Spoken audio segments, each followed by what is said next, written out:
जय जिनेन्द्र। निज स्वरूप को परामरस जामे भर्यो अपार, वंदो परमानंदमय समय सार अविकार।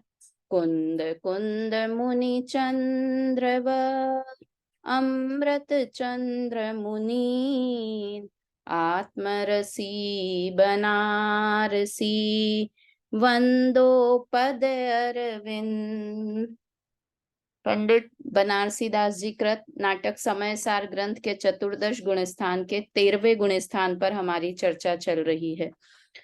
12वें गुण स्थान तक के गुण स्थान को छद्मस्त गुण स्थान कहते हैं।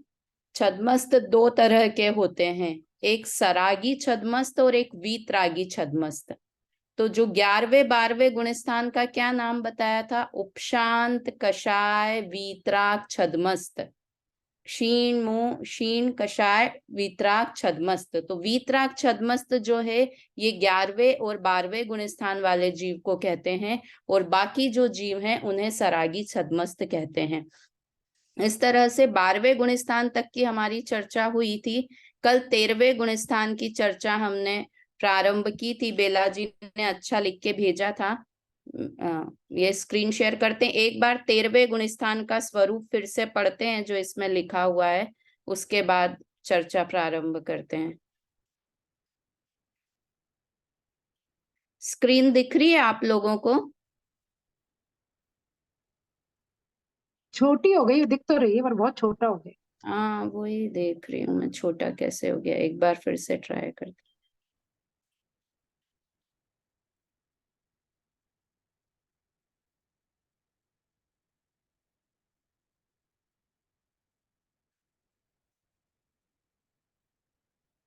इसी से ही काम चलाना पड़ेगा। मैं 1 मिनट यार तो बुलाती हूँ। जिनवाणी है तो उसमें से बोलिए आप। 13वें 106 नंबर का छंद बोलना है, 13वें गुण स्थान का स्वरूप। यहाँ से वैसे चर्चा। बड़ा हो रहा है, कोई दिक्कत नहीं है। अगर आप चाहो तो लेटर बड़े हो रहे हैं, ऐसी कोई दिक्कत हो सकता है।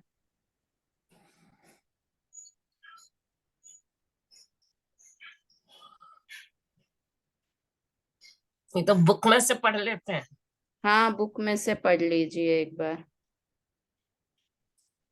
जाकी दुख दाता, हाँ 13वां सवैया ही पढ़ना है ना? किस्सा है। हाँ 106 नंबर का।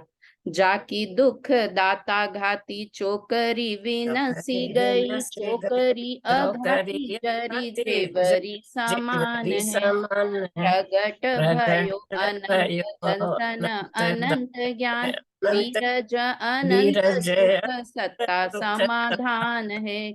जामे आऊ ना में शाम जामे जाओ आऊ में नाम गोत वेदनी प्रकृति अस्सी प्रकृति 81 84 व 85 पचासी परवान है। सोहे जिन तो केवली जिन जगत वासी भगवान, भगवान ताकि जो ताकि अवस्था जो सो अस्त सजोगी को न सजो जान है। है। हाँ, इसका हमने अर्थ तो कर लिया था, शाब्दिक अर्थ। इसका अर्थ और विशेषार्थ पढ़ लीजिए एक बार। पढ़िए सुशीला आंटी, अर्थ पढ़िए। जिस मुनि के दुखदायक घात्या चतुष्क अर्थात ज्ञानावर्णीय, दर्शनावर्णीय, मोहनीय अंतराय नष्ट हो गए हैं और अघात्य चतुष्क जरी जेवरी के समान शक्तिहीन हुए हैं, जिसको अनंत दर्शन, अनंत ज्ञान, अनंत वीर, अनंत सुख सत्ता और परमावगार सम्यक्त प्रकट हुए हैं, जिसकी आयु नाम गोत्र और वेदनीय कर्मों की मात्र 80, 81, 84 व 85 प्रकृतियों की सत्ता रह गई है, वह केवल ज्ञानी प्रभु संसार में सुशोभित होता है और उसी की अवस्था को संयोग केवली गुणस्थान कहते हैं। हाँ ये कल 13वें हमने 14वें बस 1 मिनट, ये हमने कल बात की थी कि घातिया कर्म का नाश हो गया है और 4 अनंत चतुष्टय प्रकट हो गए हैं। अघातिया कर्म की सत्ता है, किंतु जली हुई रस्सी के समान है, जो कुछ उनका बिगाड़ करने में या उन्हें दुखी करने में समर्थ नहीं है, और आगे भी कर्म का बंधन करने में समर्थ नहीं है। इस तरह से ये घातिया अघातिया की चर्चा हुई थी। यहाँ एक शब्द आया है, परमावगाढ़ सम्यक्त्व प्रकट हुआ है। परमावगाढ़ सम्यक्त्व किसे कहते हैं? कि जो छायिक सम्यक दर्शन होता है, छायिक सम्यक्त्व, जब ये 13वें गुण स्थान में आ जाते हैं तो छायिक सम्यक्त्व को ही परमावगाढ़ सम्यक्त्व की संज्ञा दी जाती है। वो और शुद्धता, किंतु शुद्धता में जैसे ऐसे कहना चौथे गुण स्थान वाले छायिक सम्यक्त्वी और भगवान के छायिक सम्यक्त्व में कोई अंतर नहीं है, किंतु एक विशेषण उनके आगे और लगा दिया, परमावगाढ़ सम्यक्त्व। शरीर भी जो औदारिक शरीर था वो परम औदारिक शरीर में बदल जाता है। सम्यक्त्व भी परमावगाढ़ सम्यक्त्व कहते हैं, और कई जगह तो यथाख्यात चारित्र को भी परम यथाख्यात चारित्र नाम दे दिया जाता है। उत्कृष्टता दिखाने के लिए परम शब्द उत्कृष्टता का सूचक है, तो परम यथाख्यात चारित्र यहाँ पर नाम दिया जाता है ना। और कल अपन ने जब सुशीला आंटी ने शायद प्रश्न किया था कि 11वें गुण स्थान में यथाख्यात चारित्र कैसे प्रकट हो गया, तो उसे उस यथाख्यात चारित्र को क्षयोपशमिक यथाख्यात चारित्र नाम देते हैं, और यहाँ पर जो 13वें गुण स्थान में होता है उसे परम यथाख्यात चारित्र कहते हैं। भेद में कुछ ऐसा विशेष अंतर नहीं है, किंतु नाम भिन्न है, बस इतना समझना।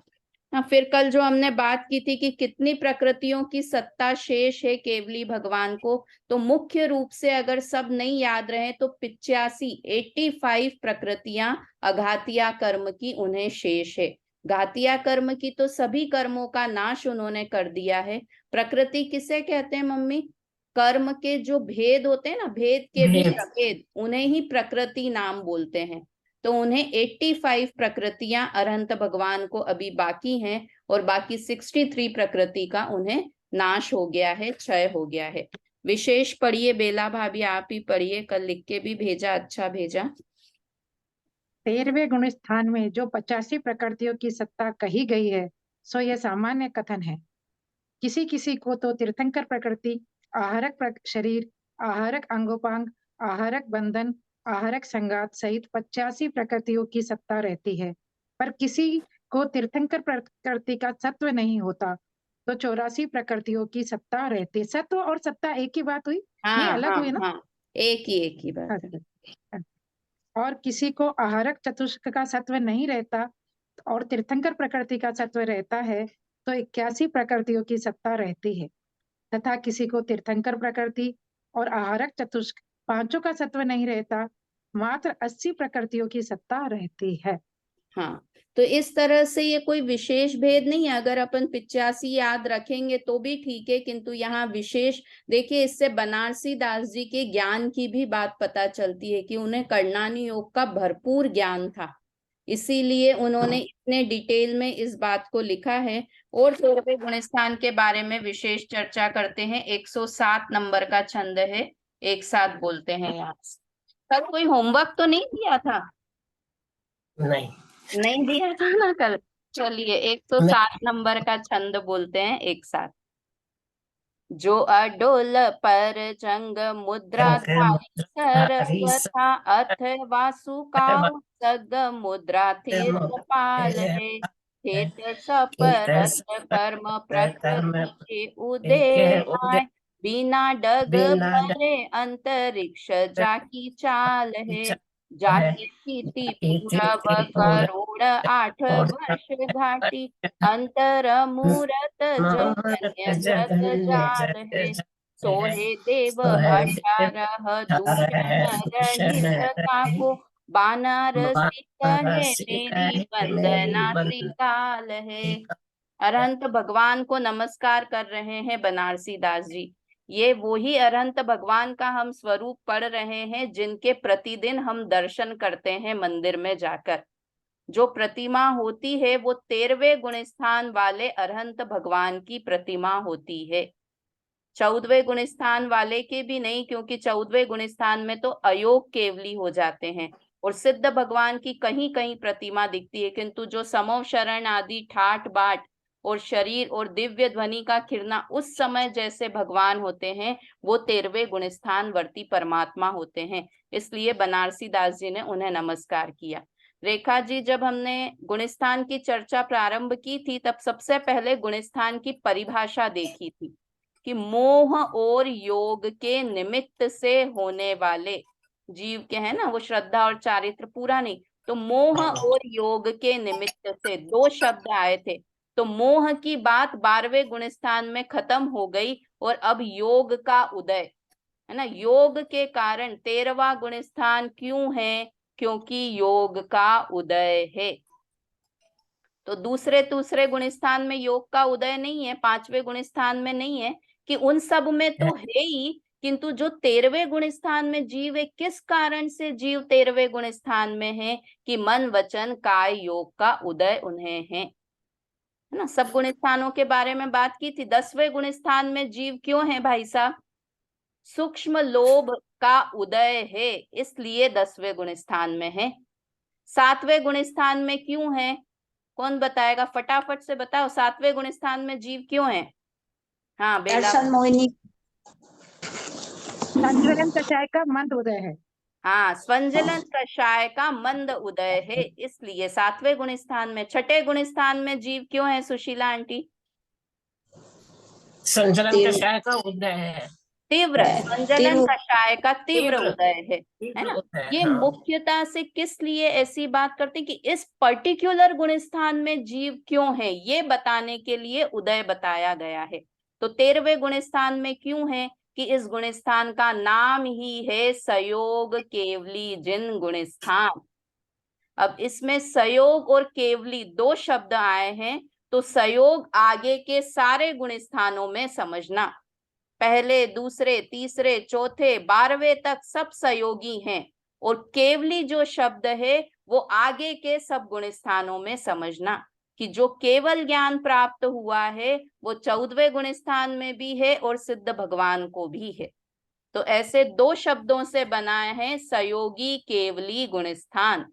तो इस गुण स्थान में रहने का कारण योगों का उदय है, योगों का निमित्त है, इसलिए इस गुण स्थान में जीव है। चलिए पढ़ते हैं केवल ज्ञान की मुद्रा और स्थिति। जो अडोल पर जंग मुद्राधारी सर्वथा अथवा सुकाउ सग मुद्रा थेर पाल है। कि दो तरह से केवल ज्ञानी बनते हैं। एक पद्मासन परजंग मुद्राधारी, इसका अर्थ लिखा है पद्मासन, अचल पद्मासन मुद्रा से, अथवा कायोत्सर्ग मतलब खड़े होकर कायोत्सर्ग मुद्रा को धारण करते हैं। इस तरह से ये दो तरह की प्रतिमाएं भी देखते हैं अपन मंदिर में, खड़गासन और पद्मासन।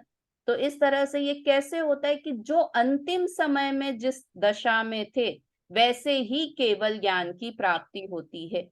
कब होती है? कि जब 48 मिनट तक सारे गुण स्थान 7वां, 8वां, 9वां, 10वां, 12वां सब पार कर लेते हैं, 48 मिनट तक जीव आत्मा में लीन है, तो उसे 13वें गुण स्थान की प्राप्ति होती है।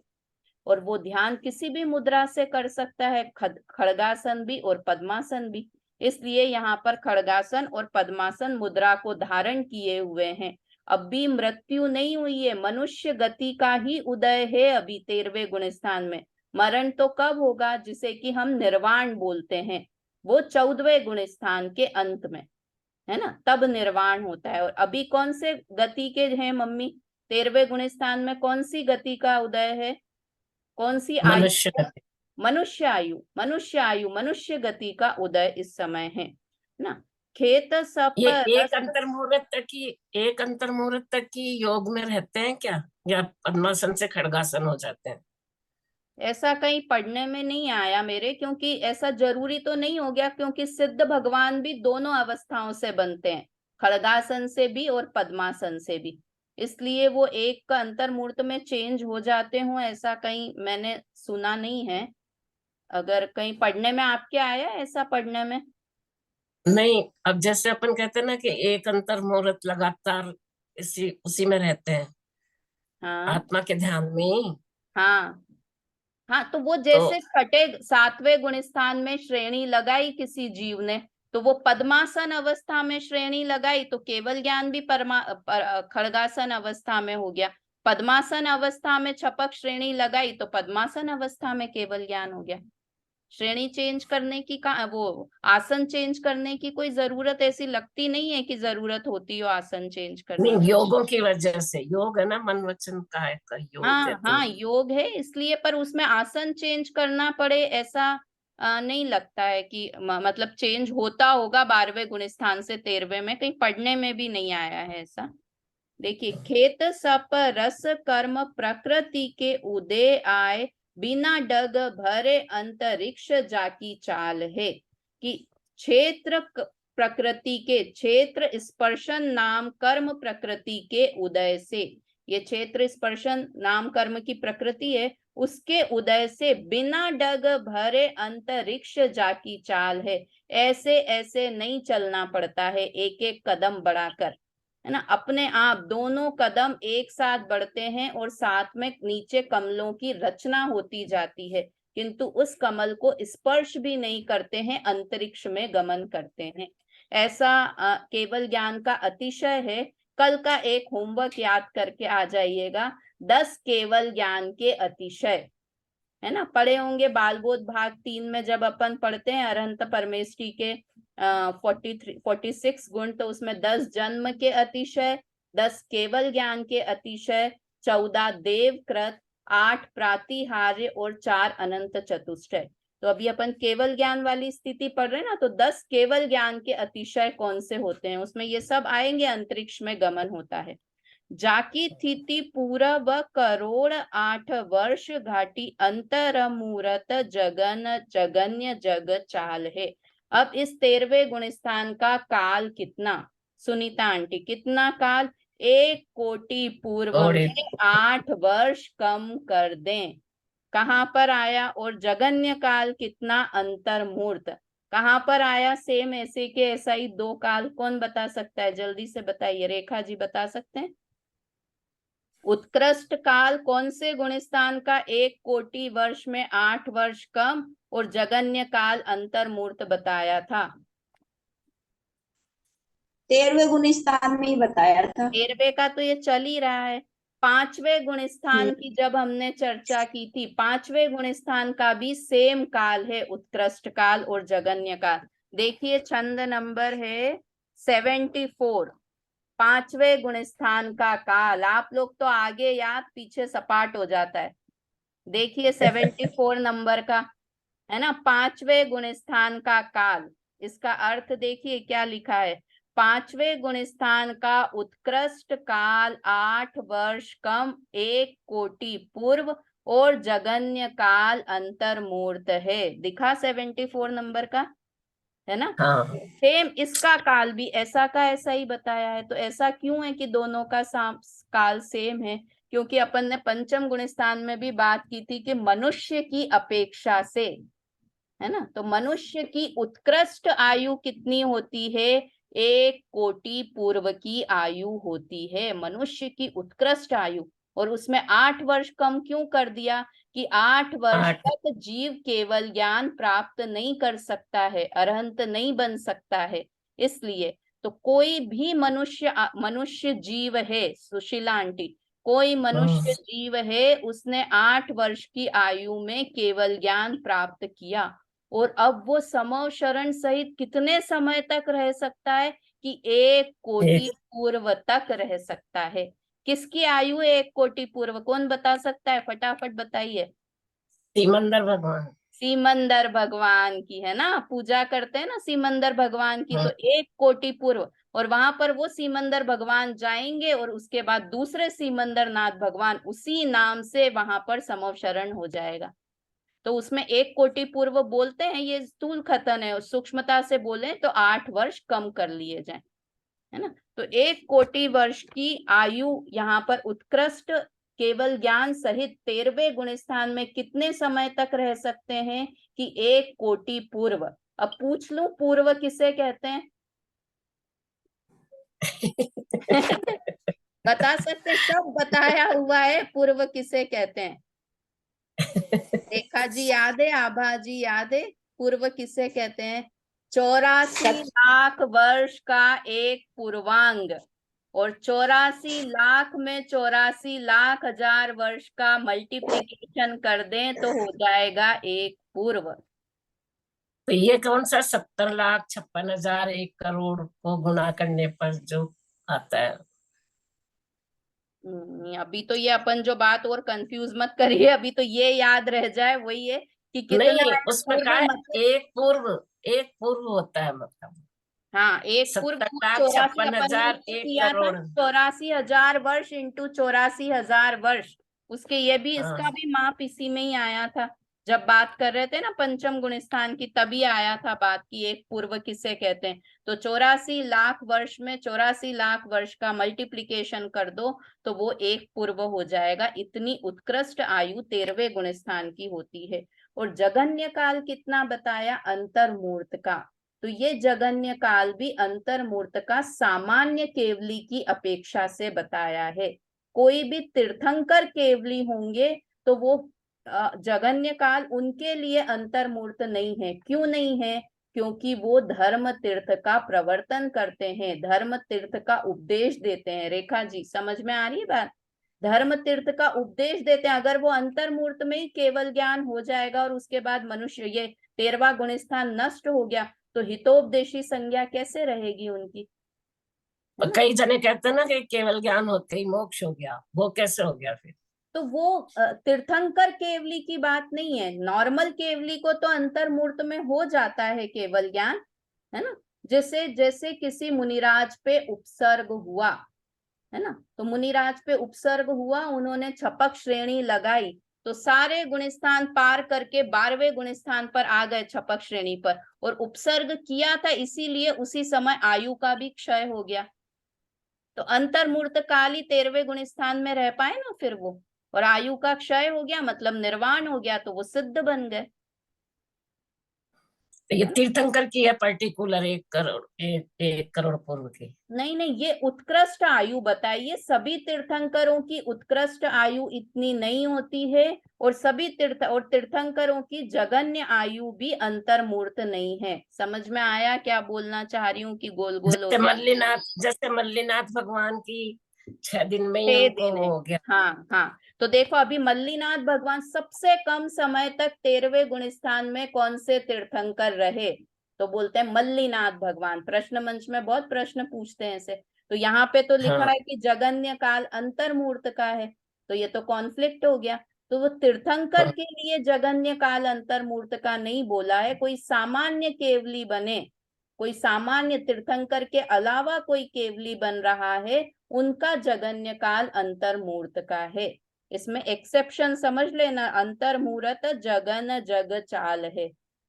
रेखा जी क्या बात बोली, एक बार बोलेंगे? उत्कृष्ट काल कितना और जगन्य काल कितना 13वें गुण स्थान का?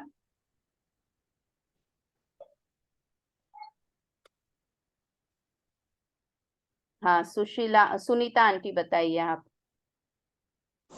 8 वर्ष कम 1 कोटि पूर्व तो है उत्कृष्ट काल, और जगन्य काल है अंतर्मूलक। हाँ, और तीर्थंकरों के लिए बात करेंगे तो जगन्य काल का अंतर्मूर्त का नियम नहीं है। नहीं है। अंतर्मूर्त का नियम ये सामान्य केवलियों के लिए है, तीर्थंकर के लिए नहीं है। ठीक है, चलिए आगे देखते हैं फिर इसका अर्थ। जाकी थीति होगी, सोहे देव 18 दूषण रहित, ताको बनारसी कहे मेरी वंदना त्रिकाल है। तो बनारसी दास जी कहते हैं वो जो तीर्थंकर हैं 13वें गुण स्थान में जो हैं, वो सारे ही चाहे तीर्थंकर हों या सामान्य केवली हों, सभी 18 दोष के दूषण से रहित होते हैं। उन्हें बनारसी दास जी तीनों काल ऐसे 13वें गुण स्थान वर्ती भगवान को वंदना करते हैं। अर्थ पढ़िए इसका, पढ़ो मम्मी, अर्थ पढ़ो इसका। जो केवल यानी भगवान पद्मासन अर्थात अथवा कायक स्वर्ग द्वारा धारण किए हुए हैं, जो क्षेत्र स्पर्श नाम कर्म की प्रकृति के उदय से बिना कदम रखे अधर गमन करते हैं, जिनकी संसार स्थिति उत्कृष्ट है, 8 वर्ष कम 1 करोड़ पूर्व की और जघन्य स्थिति अंतर्मुहूर्त की है, वे सर्वज्ञ देव 18 दोष रहित हैं। पंडित बनारसी दास जी कहते हैं कि उन्हें मेरी त्रिकाल वंदना है।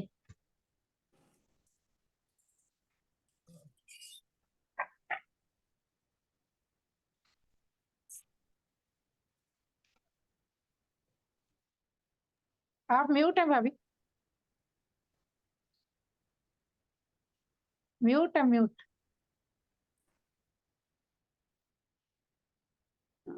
तो इस तरह से अब 18 दोषों की बात आई, तो अब अगले छंद में 18 दोष कौन से होते हैं उनकी चर्चा यहाँ से बनारसी दास जी करने वाले हैं।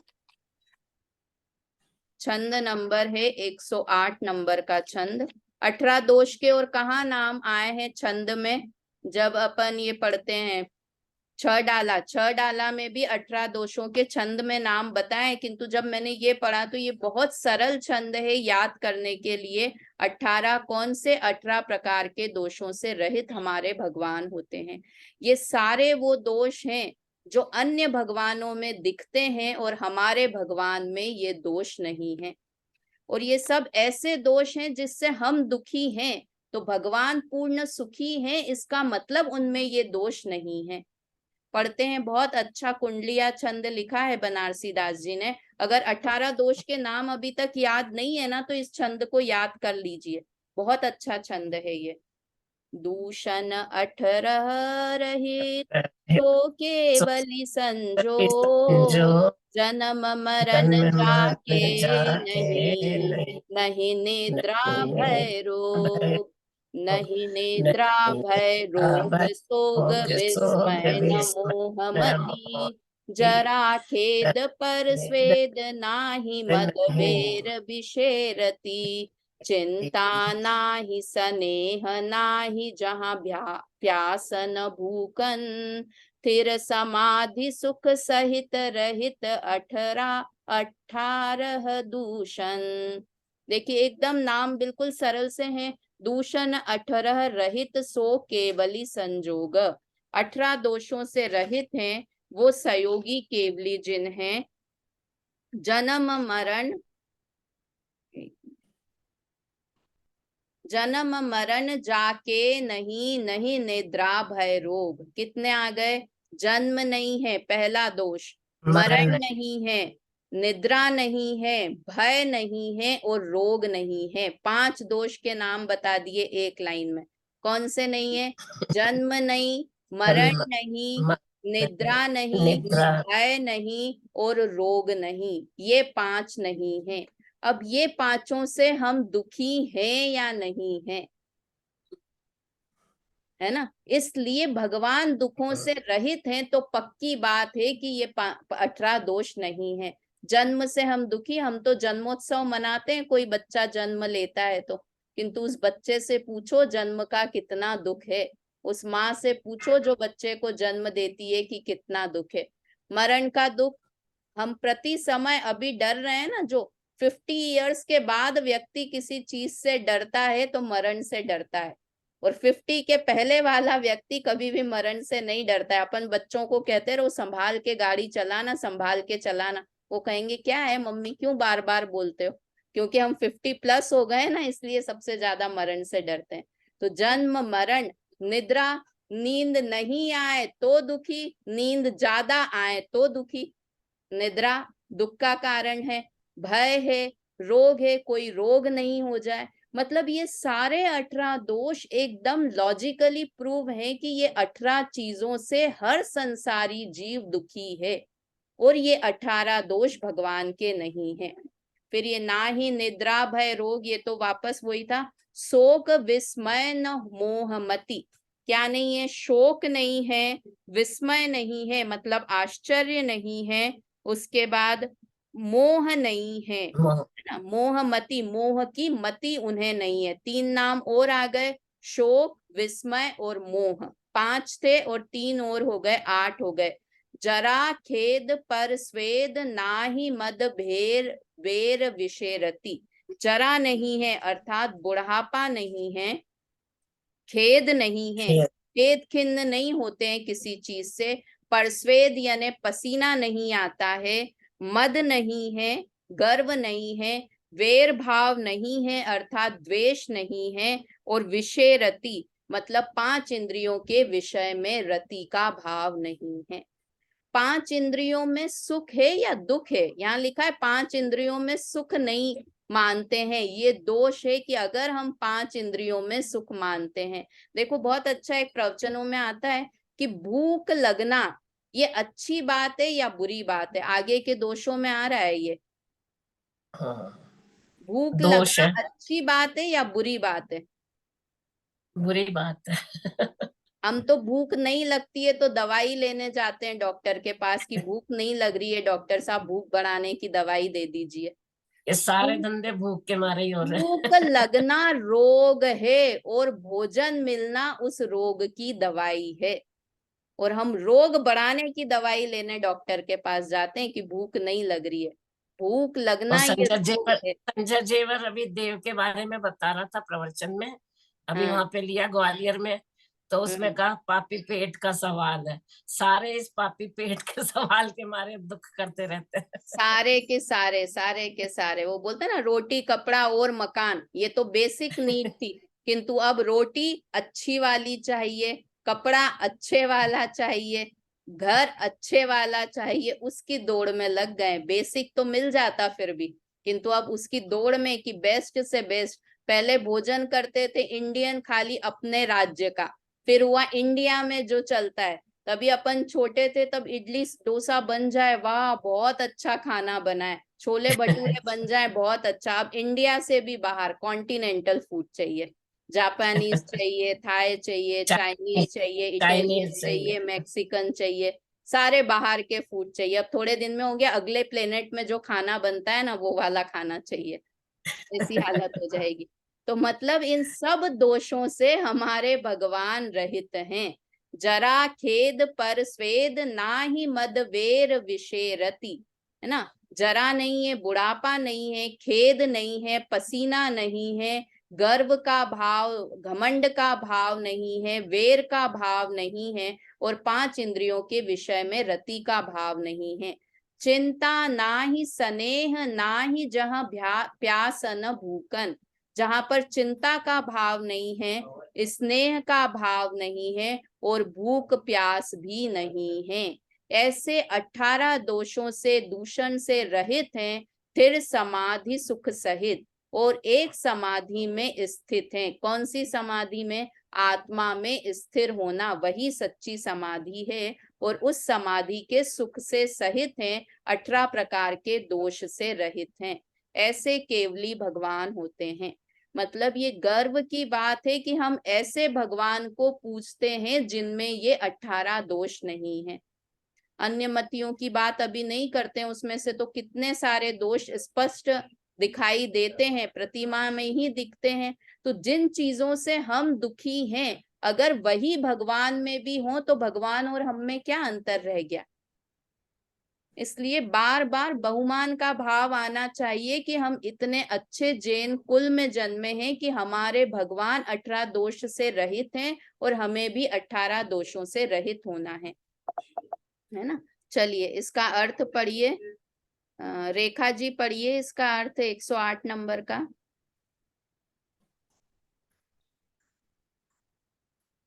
आभा भाभी आप पढ़ेंगे इसका अर्थ? क्या? जन्म मृत्यु निद्रा भय रोग शोक आश्चर्य मोह बुढ़ापा खेद पसीना गर्व द्वेष रति चिंता राग प्यास भूख, ये 18 दोष संयोग केवली जिन राज को नहीं होते और निर्विकल्प आनंद में सदा लीन रहते हैं। हाँ, इस तरह से ये 18 दोष के नाम भी बताए, और भी 13वें गुण स्थान की और क्या खासियत है वो इस छंद में बता रहे हैं।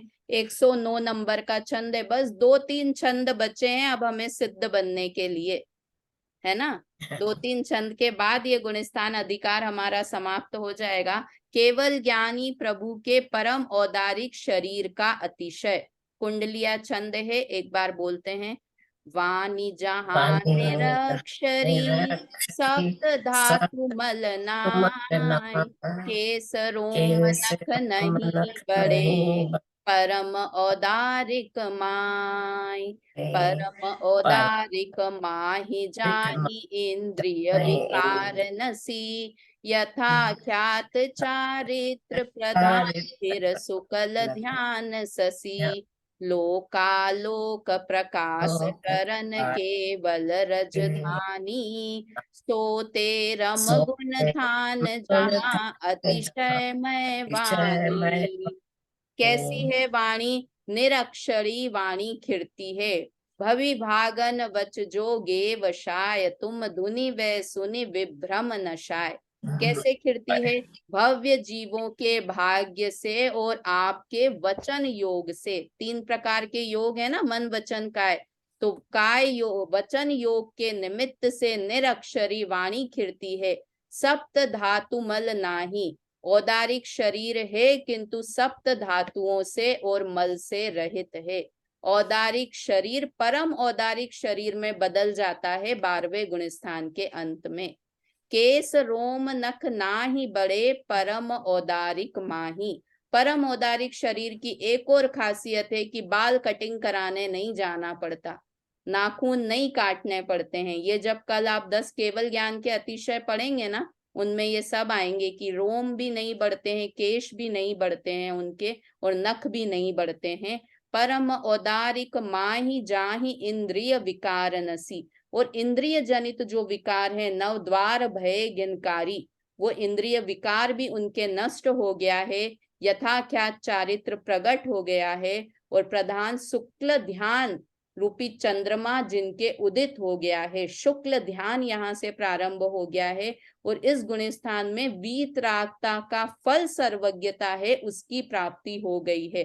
तो क्या लिखा? लोकालोक प्रकाश करन केवल रजधानी। केवल ज्ञान रूपी लक्ष्मी जिनके उदित हो गई है और जिसमें लोकालोक सभी प्रकाशित हो गए हैं, ऐसे 13वें गुणस्थान का वर्णन यहाँ पर किया। इसकी चर्चा और विशेष कल करेंगे। अलग और कितने भेद होते हैं केवली भगवान के भी, उसकी चर्चा कल करके इस गुणस्थान को